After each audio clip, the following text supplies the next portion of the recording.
You are about to participate in a great adventure. Hit in the air to deep right center. Pike open on the low side. Greg Pike, believe me, sweetie, I got enough to feed the needy. No need to be greedy. Mad friends with Benzes and C-notes by the layers. I love it when you call me Big Papa.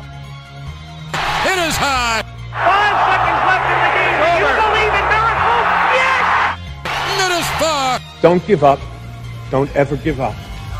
It is gone.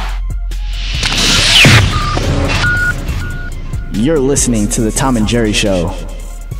What up, what up, what up? Welcome back to another episode of the Tom and Jerry Show. This is our 15th show. Wow, that's crazy. Been on the air for a while. Yeah, man, getting that experience. Yeah. But, this is Football Friday, going over championship games. Definitely. Some more coaches being hired, coordinators being hired, GMs being hired. So, yeah, should be a good show for you guys. Quick, statement, I guess. For those of you that have been listening, we've kind of leveled our show more towards football. Yeah. For pretty much all the shows.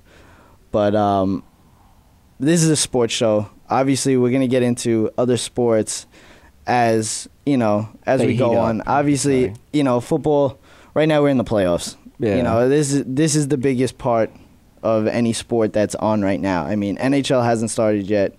Usually they would be, more towards the All-Star break coming up, like the NBA is. NBA, is mid-season. Really hasn't been, anything that exciting, Yeah. So, and like any big news that came up, we obviously brought it up. But most of it is football, and that's what we're sticking to right now. And obviously we only have, 2-3 more weeks of football, and that's it. We hope you understand. It's just because of the scenario with football definitely. right now. I mean, like you said, with the title games and stuff like that. So hopefully you guys out there understand, and just keep listening, because Trust this me, is not just football. All you hockey fans that hopefully are listening, we will get into hockey. Yes, we will. Once it starts. Baseball, when that starts up, we'll definitely be getting into that. Yeah. Trust me. And basketball, we're closing in on the All-Star break. This is when basketball starts getting interesting. Yeah, definitely. So we definitely will be going over that too. So, it's getting more towards the other sports now. But for right now, it's football, and then there were 4 teams left. So we'll just hop into the preview for championship weekend. Get right into it here. The first game on Sunday, the 3 o'clock game, Atlanta against San Francisco in Atlanta. And Atlanta Falcons are home dogs in this game. So they're getting 4 points in this game. It's very surprising. Because you would think they would just give it to the home team, being where we are at this point in the season. So it's a little surprising, but, I think everybody knows and realizes the 49ers just overall have a better team. Yeah. They're the most positions. complete. Yeah. They're probably the most complete team left out of the 4 teams. So Matt Ryan is 34-6 at home, including playoffs. He's really only had one playoff win there. So, but that is his career numbers at home. Very good, obviously. Yes. But it's like I said last week. It's obviously going to come down to Colin Kaepernick. If he can, do what he did last week. It would be unbelievable. Oh yeah, not even just what he did last week, but what he's been doing since he started. Yeah. He doesn't have to have the exact game, obviously, because when you rush for the most yards by a quarterback in a game ever, but just. Shades of that. Yeah. Have a couple nice runs and make the couple nice throws. Yeah. He doesn't have to exactly play like last week, but play, shades of last week. Yeah. He rushed for a record 181 yards for a quarterback. And bad news for Falcons. The Falcons are the worst team defending QB runs in the league. this year. They've given up 8.9 average runs. Yards. It sounds like they play a lot of man. Then you would assume, because all the guys are back with the defenders. Their corners are man to man coverage corners. I mean, they got Dante Robinson, and then obviously Asante Samuel, who's a bullhawk. But that causes problems, though. I mean, they're gonna have to do something different this week because you can't let Kaepernick win the game that way. You got to make him throw the ball. The difference in last week's game against the Seahawks, Atlanta ran the ball very well in that game. I don't think that's going to happen in this game. San Francisco has the number 1 defense in the NFC this year, and they ranked 4th in rushing defense. It's going to be tough to run the ball against Justin Smith, Aldon Smith. All those linebackers they have are just unbelievable. Patrick Willis, Navarro Bowman, who honestly I think is the best linebacking crew in the league. Yeah, by far. Close second is probably the other team that's in the playoffs right now is Ray Lewis and Terrell Suggs. But Patrick Willis and Navarro Bowman are both young. Yeah. And you can kind of, I don't know what they count Aldon Smith as. He seems he's like linebacker. A D-end, outside linebacker. He's like a wear type, linebacker that just pass rushes, but they say he's D-end, so I don't know. It's all confusing. But I believe they drafted him as a linebacker, so if you add just add him to that linebacking core, it's really just they have a special group of linebackers. This is going to be a good game. I really want to see how San Francisco plays the pass in this game. Yeah. Their front seven is good with pass rush, and also Patrick Willis and Navarro Bowman are very good in pass coverage as well. Yeah, definitely. I think the big matchup is going to be which one of them. I believe they're probably going to use Willis on Tony Gonzalez. I think that's the key matchup, at least for me, because the corners I think are going to do a good job. They have really good safeties too, the 49ers, that are going to help the corners. Yeah. So I think the key matchup is going to be blocking Tony Gonzalez, the Hall of Famer, because I just don't think he's going to have really anywhere else to go. Yeah. The way the defense, they have very good safeties, San Francisco. Yeah. With Goldson, but and Dante Wintner, but it's just how can they guard Roddy White and Julio Jones, because they're big, big receivers, and Seattle did it last week, to a point, I guess you could say. Second half they did. They really, Richard Sherman and Browner were played really well in that game, but it's going to be, very, interesting to see how they play. So who knows? But Matt Ryan has to have a game in this game. If he wants to, I guess, make his legacy, or start his legacy, it starts right here because exactly. You got the monkey off your back with the first playoff win, but this is already your 5th season, and then you just got your first one now. This is your chance. You're in NFC Championship game in your own stadium, in your own dome. Yeah, you're home. You have to. This is the game you have to win if you're Matt Ryan. Yeah, and even if you don't win, at least don't win, but play good at the same. Don't be the reason that your team lost. Points. Yeah, don't be the reason your team lost. It's gonna be a very interesting game. And then going to San Francisco's offense, I don't know if Atlanta is gonna be able to, actually do anything against them. I think the spread option read is just going to destroy them all day. Atlanta played well against Seattle, with, obviously, Marshawn Lynch only had, I think, 46 yards or something like that. Russell Wilson had, I believe, 60 or 70 yards rushing. So. And he also had, I think he had 400 yards, set the record passing for a rookie in the playoffs. So, it's going to be, pick your poison. And Colin Kaepernick is faster than Russell Wilson. Yes. And bigger, obviously. So, I don't know what's what they're really going to do. Match up with that. Crabtree is rejuvenated with Him and Kaepernick are Kaepernick. something special So- going on there. Frank Gore, very good running back. Kaepernick really likes hitting Randy Moss too. He likes getting that veteran going. He gets him in early. Yeah. And then, with Vernon Davis, if he can find him, it's going to be... They just have so many weapons. They really do. You got the speed of Vernon Davis on a linebacker. You got the speed of Kaepernick on the spread option run. You got the speed of Frank Gore going up the middle. Then you'll have Ted Ginn in the slot. Exactly. So it's San Francisco obviously has the advantage, even just coming off from last week. Yeah. Because if you look at it, they basically... I don't want to say crushed the Packers, but they beat the Packers in easy fashion, I guess you would say. So they're going to stick to that game plan that they did on the Packers. Yeah. Obviously knowing how much Atlanta has struggled on running quarterbacks, and Atlanta's coming off a game in which they pretty much should have lost. Yeah. In one of the biggest really playoff should've. chokes ever, up 27-7 in the third. Yeah. So they're this week making a lot more adjustments than the 49ers are. So the Niners have an advantage in that way because Atlanta's probably sitting there right now trying to figure out how they're going to contain Kaepernick. San Francisco is the hottest team right now in the playoffs. Besides my Ravens, but it's okay. Just the way that they've been playing.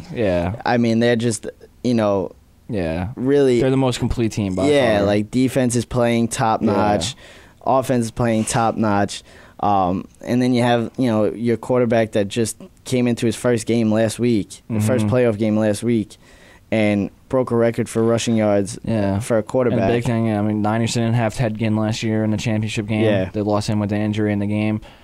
Just having, someone that's not going to fumble the ball twice is, exactly. Someone that's sure hands. Yeah, it's definitely going to be interesting. I really don't see how Atlanta's going to stop San Francisco. Atlanta's just not good at rushing the quarterback. Mm-hmm. So even if you do give Kaepernick time, he has a very good arm to pick apart. People are underestimating that arm because of what he did last week on the ground, but he can throw the ball. Yeah. And for Russell Wilson threw all over Atlanta's defense. So I just expect that from Colin Kaepernick. Yeah. I don't even think this game comes down to Matt Ryan because I just think the Niners offense is going to do too much. Yeah, and it's all going to come to, and the Niners have one of the top front lines in the league. Oh, yeah. On both sides. Yes. On both sides of the ball. Yes. So, I just feel like they're just, the big guys in the trenches is going to really, pretty much see who's going to win this game. And right now, it's San Francisco that has the better guys. Oh, definitely. On both sides. Yeah. I think we're definitely both on the same page on this game. It's just San Francisco is... They have too many weapons Kaepernick, on both sides of the ball. Yeah, exactly. Defense, you got Patrick Willis, Navarro Bowman. You got the linemen and Justin Smith. You got the blitzers that can make the sack strips, but then you got the secondary that can make the interceptions and return them. So, like you said, too many playmakers. Offense is going to keep Atlanta guessing the whole game. Atlanta's not going to be able to keep up. It just feels like it's going to San Francisco. Yeah. So it's definitely going to be a good game. Oh yeah, I believe. I don't think it's going to be. Game, yeah, you would hope. I think everybody's going to, maybe think of a shootout because of last week. Yeah. But Atlanta's offense is not as good as, Green Bay's. Oh yeah. Because of obviously Matt Ryan is nothing compared to Aaron Rodgers, but. It's definitely going to be a good game. What are you thinking score-wise? Score-wise, I'm probably going to go 27-17. All right, I was actually thinking like 35-17. Yeah. Niners. So it's going to be a good game. I think it's going to come down to the last quarter. I think it'll be like the 28-17. Yeah. Going into the fourth, something like that. But San Francisco will just tack on that late one. So. But, and I do think San Francisco goes to the Super Bowl. Yep. But, I have been picking the wrong teams lately, so who knows? Yeah, we all have. These are my just our Super Bowl predictions teams simply. My Super Bowl teams are out. really thought that Seattle was going to do it. Yeah, I mean, I had Green Bay, but, I'm happy the Niners are doing it. Obviously, my family, with my dad is a Niners fan and stuff like that. It wasn't that I was rooting against them last week. I picked Green Bay. Either way, last week I was happy, but, my Super Bowl pick's out too, so it happens. So the way we're predicting is that Tony Gonzalez will be playing his last game. Yep. And then we're going to go over to the other guy who said he was going to be retiring, also Ray Lewis, going up against Tom Brady in the 6 o'clock game in New England. Basically the same setting as last year. Yeah, pretty much. It's definitely going to be a very good game. I think this will be the better one of the two, just because of what's around this game. Yeah, last year and even earlier this year, and with the whole thing with Ray Lewis last game, blah blah blah. And I just think there's a lot more attached to this game. I think that's why they made it the late game. Yeah, and I mean, the way I look at it though, right now, New England just totally dismantled Houston. I would like to see. I mean, out of all the teams in the league, the Ravens give Tom Brady the most. I was just going to bring that up. I mean, especially over the past couple of years, the last 2 times they played in the playoffs, Tom Brady has not played good. Yeah. Last year, he did not play good. So I mean, I would really like to see what Brady has to do to come back into this. Because I mean, even earlier in the season, he had a shaky game. Yeah, it wasn't. And the Ravens defense is not what it used to be and everything like that, but it just doesn't matter. It's just, I mean, he just has something against the Ravens where maybe he just doesn't play that good against them. And, everybody's human, and, everybody's got those teams that, they don't just play that good against. And it's a matchup that the Patriots or Tom Brady, should excel at because, look, I mean, Denver drove the ball. They pretty much have the same play style with the short passes. Brady will take more chances than Peyton, but basically the same, the dink and dunk with the Wes Welker, the cross patterns and stuff like that. So, my key to this game is Ray Rice. Yeah, he did not play well last year in the championship game. He has to have a good game because, first of all, if he's having a good game, he's keeping Tom Brady off the field. You keep Tom Brady off the field, I don't care how bad he's having a game. Yeah, he's still gonna, Yeah, I'd rather, just keep him off. So, and the scary thing about New England is they have a running game. They led the league in rushing touchdowns. They had 25, which New England never does. Yeah, New England never does that. But going back to Brady against the Ravens. Brady was 6 for 22 with 4 interceptions, with passes of 10+ in the last 2 postseason meetings against the Ravens. And since 2008, he's had 6 interceptions with 10+ yards against the Ravens, and that's 2 more interceptions than any other team he's played. So obviously, right there just shows you that the Ravens have Tom Brady's number. They know something. They know what he's doing. And you obviously have to give it up to Ray Lewis because he's pretty much the quarterback of the defense. Yeah, I mean the coordinator might call the plays, but the second Tom Brady makes a change, Ray Lewis is the one making the change, not anyone else. I mean, for everybody that thought this guy was going to come into the playoffs and have a so playoff game again. The first game he had 13 tackles 13 to lead that in that game, most tackles in that game. Then he comes into this game last week, has 17 tackles, led that game. Yes. So you can't say that he's lost his step. He's playing like he doesn't healthy. care. Yeah, I mean, he's playing like these are his last games, and that's exactly what you want to see. He's playing. He's given everything he has. He's clearly not 100%. He's still got the whole thing going on with the arm, but the team is just completely rallying around this guy. They look completely different. Yeah, and I know they're playing with an edge because of what happened last year with Lee Evans and then Billy Cundiff. I know that they want this. They just have something else that they have, that little extra motivation that the Patriots don't have. I'm not saying motivation is going to win this game, but they have, more of a reason to want to win that game just because of last year. And looking at the stats from last year, as we said, Tom Brady has struggled against the Ravens, but last year in the championship game, he was 22 of 36, 234 yards, and 2 interceptions with no touchdowns. So, and another big thing is Gronkowski's obviously not playing this game. Refractured his arm. And he was forearm. The number 1 receiver last year in the title game. Yeah. He had the most catches, so. And he led the team this year with so that's a big loss. I mean, they have the weapons, but they have other weapons like Hernandez, who can be a starting tight end on any other team. But Wes Welker, who's we're talking about top. the best tight end in football. Yeah. So anytime player of that magnitude is missing, the numbers have shown that with Rob Gronkowski out, Brady's numbers haven't been,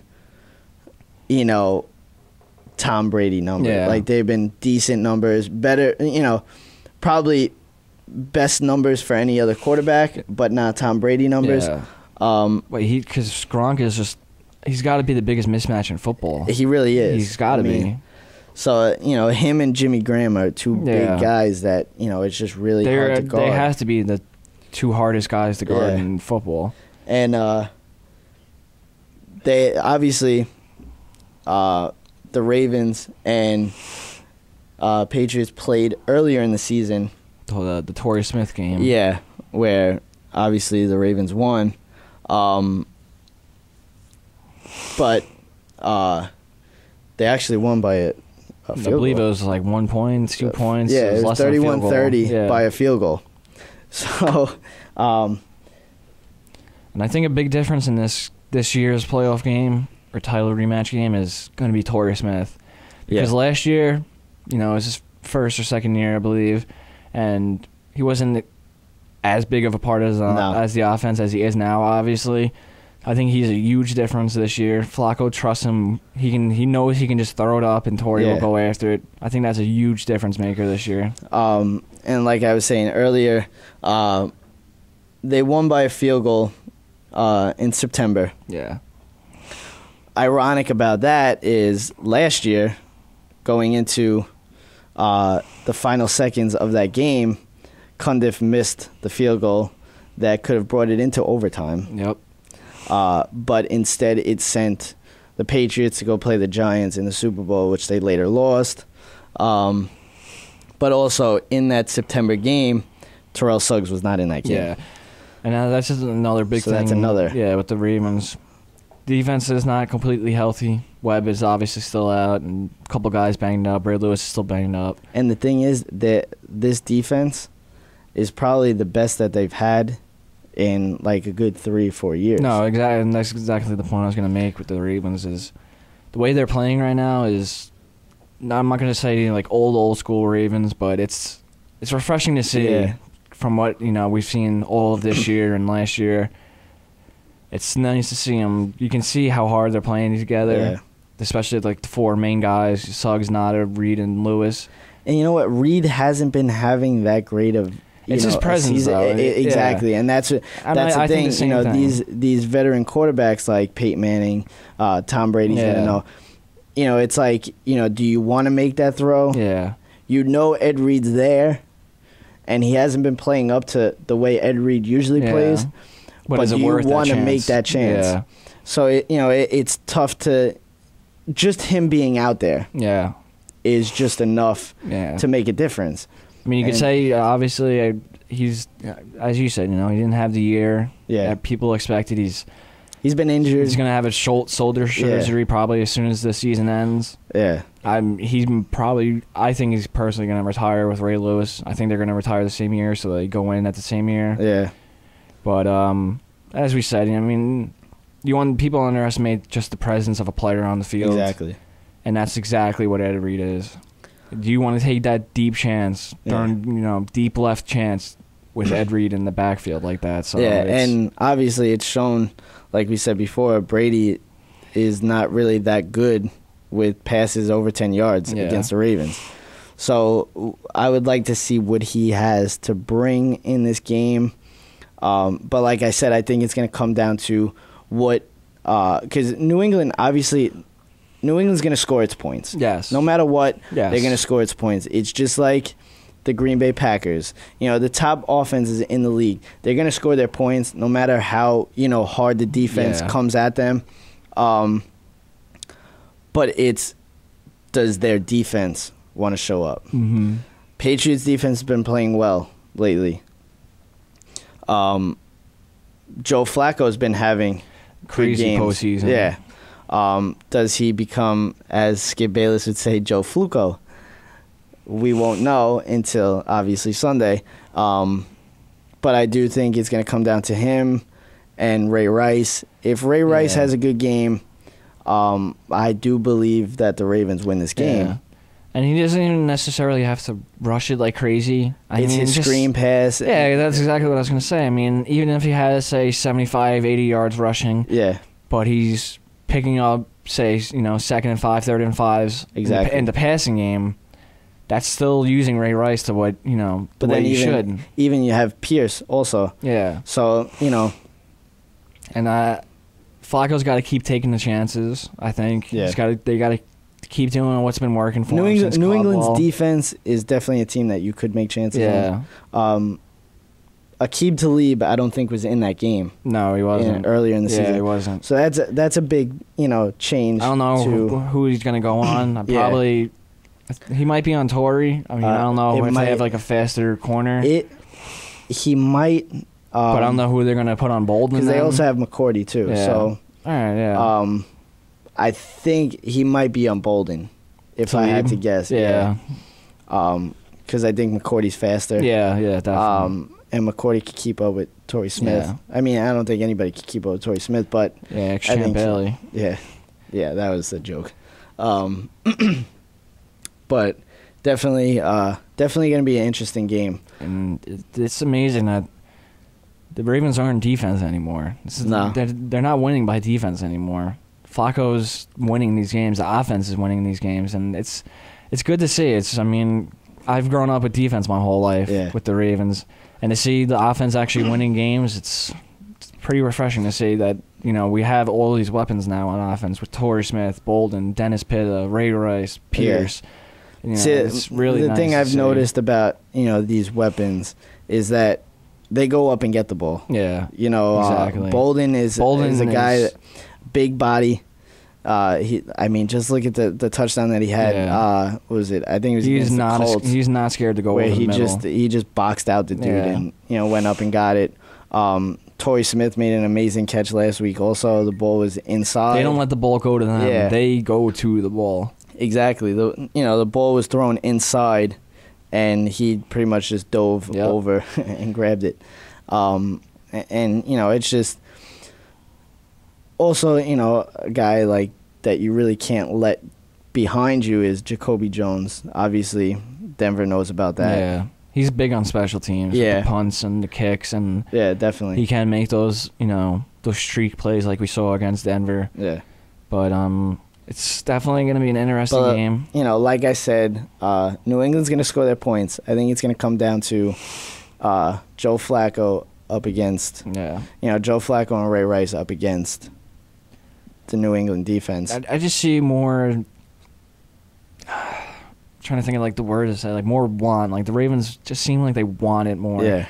And I'm not saying the Patriots don't want it or anything. It's just they seem like so nonchalant about. It just seems like the Ravens, are so much more into this game, and I know that's how the Patriots play. I know that's how Belichick is. I understand that. I get it.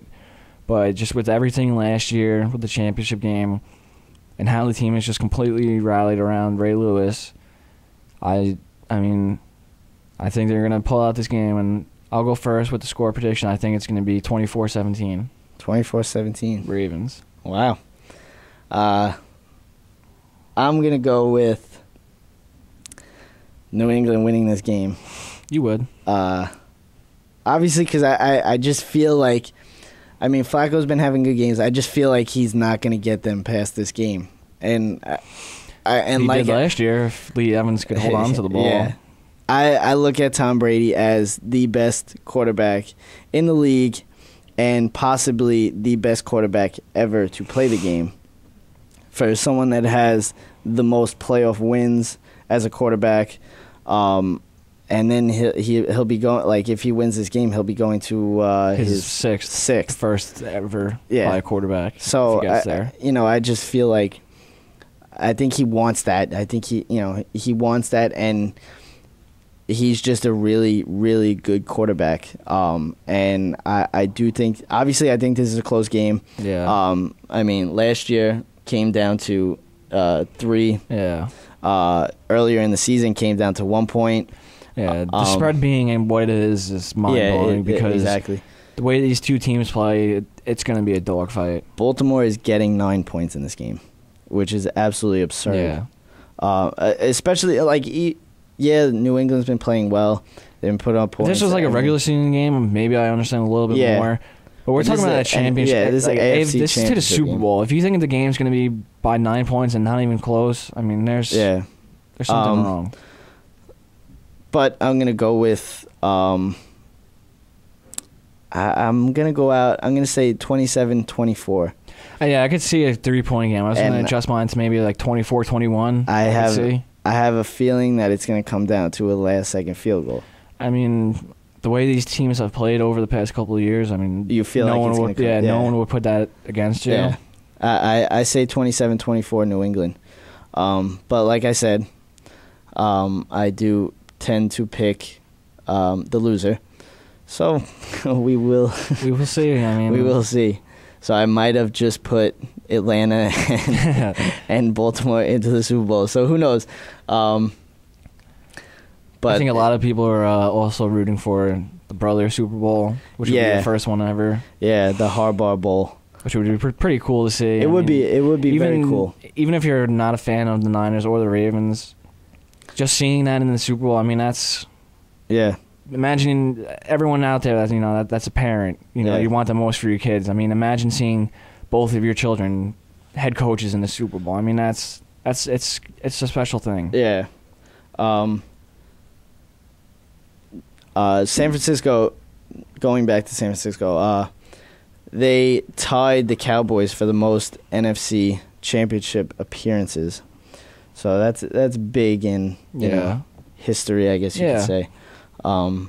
It's something that should be announced, I guess. But that was pretty much our predictions. That's championship week, and now it's just gonna we'll go over quick updates. Yeah, Bruce Arians was hired by the Cardinals to be their head coach. Gus Bradley was hired as the Jaguars' head coach. This was a big surprise, being that he said he wasn't going to come out. Yes, this was a big story a couple of days ago. Chip Kelly was hired as the Eagles coach, which is surprising because he said he was going to stay. Yeah, he said he was staying. And I don't know if you saw that thing with the recruit. The recruit on Twitter. He left. He was just at my house. At my house 2 days ago. So I think it caught everyone off guard. Off guard. Yeah, it definitely did. And also, Mark Trestman was hired as the Chicago Bears head coach, which would pretty much close up all the vacancies in the NFL. Yeah. 8 hirings. Just, I believe, like the Bears guy and Arians, they're going to need to get their coordinators, obviously, but every head coach that's pretty much. Yeah, every head coach is locked up. But big guys like, Lovie Smith wasn't hired as a head coach. So now you wonder what they're going to do. Like, is he going to take a year off, go to TV? They were talking about Lovie Smith maybe taking a year off, but who knows? You never know. I think when you're a head coach for that long of a time, and he had a good run. It was a very successful run. I just don't think he wants to become a coordinator now. Yeah. It's understandable. I mean, you can't blame the guy. Yeah. So I mean, for what he did with Chicago, taking him to the Super Bowl, a couple championships games. I mean, you can't blame the guy for wanting, take a year off, relax, nice, good for the mental health. Yeah. And coaches are going to get fired next year. Oh, yeah. He's probably going to be one of the top candidates for a job next year.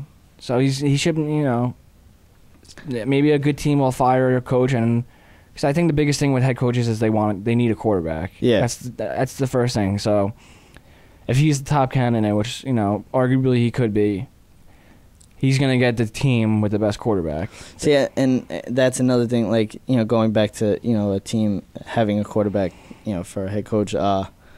The hire by the Eagles with Chip Kelly, he came out saying he's a very big fan of Nick Foles, but then also there's sources saying that they don't know if either of them are going to start this year. So you never know. Well, yeah, because they have something. It's very interesting with Vic because they can cut him, and they won't owe him any of the money on the contract. I believe it's somewhere between $60 and $70 million left. So they can basically clear that out if they wanted to. So, I mean, we'll see what they do with that. Yeah, I mean, Chip Kelly comes out of college. He likes to run that fast pace, kind of like the option kind of thing. He likes a running quarterback.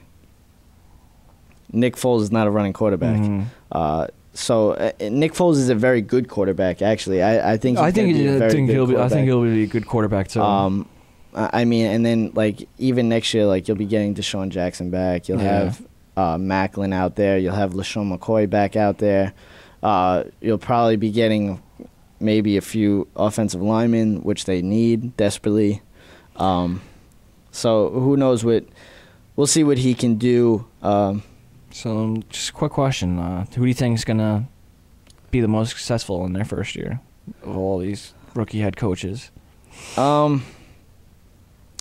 If I had to guess, I would probably go with Chip Kelly. Yeah, I was thinking the same, either Chip or Bruce Arians, and I'll go into my reason with Bruce after this. But with Chip, I think the reason he'll have the most success is because with his kind of the way he likes to run things, he has the most weapons. That's it. Yeah, he has the most the best pieces for his type of offense than any other coach has. Top wide receiver and Deshaun Jackson. And not just like top wide receiver. I mean, they're his fast receivers with Macklin and McCoy and Jackson. So and then he has the weapons for his offense that other coaches, they probably don't have the guys, that they want to, with the type of play style they have, they don't have their guys. LaShawn McCoy is top. He's probably the happiest guy in the world. Yeah. Because he's finally going to get the ball. Exactly. He's probably ecstatic about this. Yeah. And it's good to see. I mean, a couple of the Eagles players, like 3 or 4 of them, were tweeted the day Chip Kelly got hired. So it's better to see that than them complaining about the head coach being hired. So, I mean, it's good to see they're excited about it, him coming in and stuff like that. And the reason I said Bruce Arians is because the Cardinals couldn't get much worse. No. And that's pretty much why I said they need a quarterback. Cardinals. Yeah. They need a quarterback. Once they get a quarterback, I think they can do something. They have pieces there. Yeah, the defense is really good. You have arguably the best wide receiver in the league. He probably is. I think he really is the best receiver. He just does not. For the numbers that he puts up with no quarterback, he just does not, get the ball the way he should. But I think he's the best in the league. So, I mean, it's just... The defense was the top 10 defense the whole year. Yeah, it is. I mean, they were on the field basically the whole game towards the end because they had a high school quarterback that seemed like out there. So that's with a lot of teams. I mean, you could say the Chiefs are going to do good, but if they could get a quarterback, it's all about the quarterback. And that's another team. Like Andy Reid has a very good team on his hands right now. Yes, he does. But he needs a quarterback. I mean, Jamal Charles, top running back. I think they're going to be their prime objective in the offseason. I think they're going to get Alex Smith. I think Andy Reid is going to get Alex Smith. Very good. Yeah, I think it would be probably one of the biggest signings in the offseason because I think that'd be a really good pickup for them. If anybody, watched at any point, and I know it's hard to watch a Chiefs game, but they have very good pieces everywhere on the field except quarterback. Exactly. And Alex Smith would just be an absolute perfect fit. And Andy Reid knows what he's doing with quarterbacks. Look what he did with Kevin Cobb. He became nobody when he left with Andy Reid. So he knows what he's doing with quarterbacks. I think he knows how bad they need a quarterback, and I know they're going to go after him. Another quarterback that's going to be out there is Matt Flynn, obviously. Because Russell Wilson pretty much locked up that position. So, I mean, I think it's pretty easy to say Kansas City has a very good chance of getting in their quarterback, and along with Arizona as well.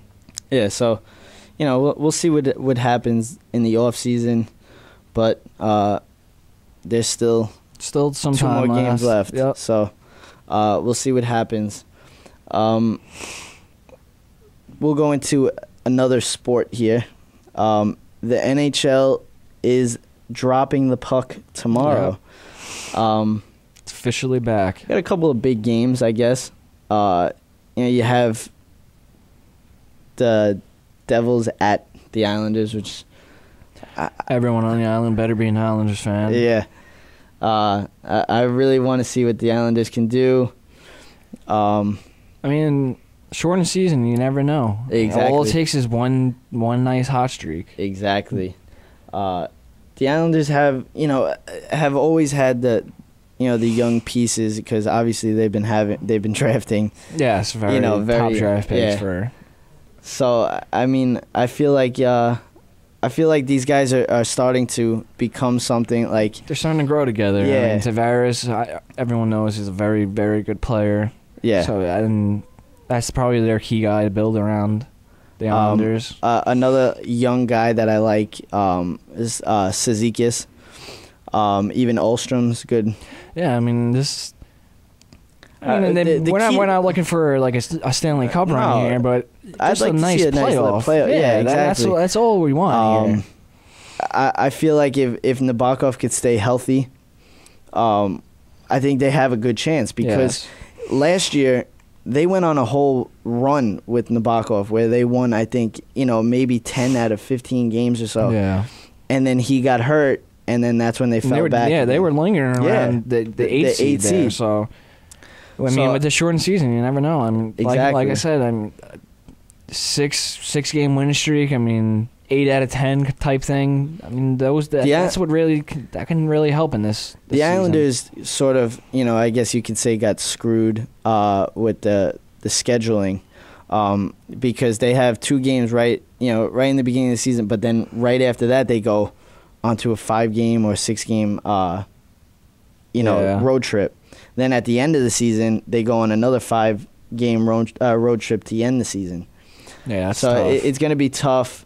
But tomorrow's games, you got Pittsburgh at Philadelphia, Ottawa at Winnipeg, Chicago at Los Angeles, the Rangers at Boston, Toronto at Montreal. Again, like we said before, New Jersey at the Islanders, Washington at Tampa Bay, Carolina at Florida, Detroit at St. Louis, Columbus at Nashville, Phoenix at Dallas, Colorado at Minnesota, and Anaheim at Vancouver. So they're giving you hockey tomorrow. Oh yeah, definitely. And then my thing with the hockey now is like I just wonder how the Kings are going to come out. Yeah. In the playoffs last year, they looked so far and above and beyond everybody else. Jonathan Quick really just and the whole team in general. I mean, I believe, what did they lose? 2 games in the playoffs? Yeah. So, was it even 2 games? I might have even been 1. And they just look so far, and that was with a coach that joined halfway into the season. Actually, didn't they come back from it? Weren't they down 3-1 or something like that in the series? No, not them. They were crushing everyone. Never mind. So and the head coach, joined that team halfway through the season last year. So now they had all this off-season time with the head coach. I wonder how this team's gonna, how they're gonna show up. Are they gonna be the same dominant team as they were in the playoffs? And another team that I want to see is the Rangers. I want to see if they come back out like the dominant team that they were last year. I mean, they did make a big splash in free agency with Rick Nash. I'm sure the Rangers fans have been waiting for this lockout to end. Yeah, no, that kind of sucks. You make a big splash in free agency and you got to wait 100 some odd days. That's rough for it to come back. But I mean, could be an advantage for them though, because that's more time for to him to bond with. Yeah. But it is different. I mean, it's different when they get on the ice. Yeah, the chemistry. So exactly. But like I said, I want to see how they come out, because they were the top team in the East last year. So we'll see what happens. Is Lundqvist going to stay, as dominant as he has been? And their thing was that their defense was so good last year. With the just hitting the puck, getting out of the zone, stuff like that. So it's definitely going to be interesting. We'll see how New Jersey plays. They're always a contender making too. the cup. Philly's a contender. So, yeah. The East is very stacked. Yeah, the East is very good. So, Pittsburgh they're always a contender too, even Exactly. without Crosby. Exactly. The East is very good.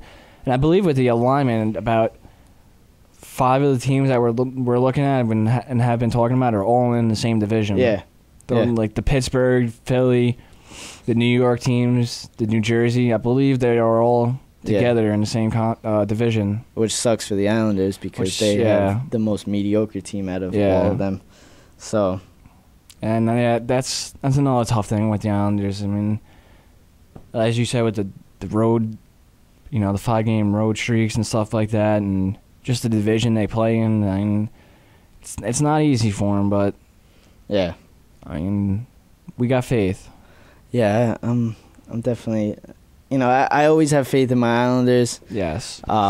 In the beginning of the season, and then just like everybody does, They kind of shoot me down towards the end. But hey, $20 tickets, 20-minute car ride. I'm not complaining.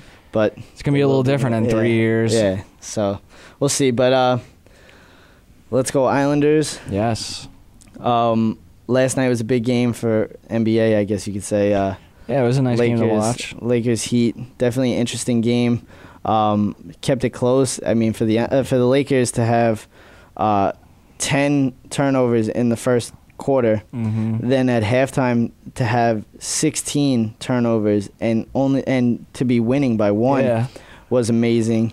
Especially with Kobe shooting not that well for the first 3 quarters. They go into the fourth quarter. Kobe gets hot, ends up scoring 13 points in the quarter. But LeBron ended up with 39. So, it's tough to guard him because he's so big and quick.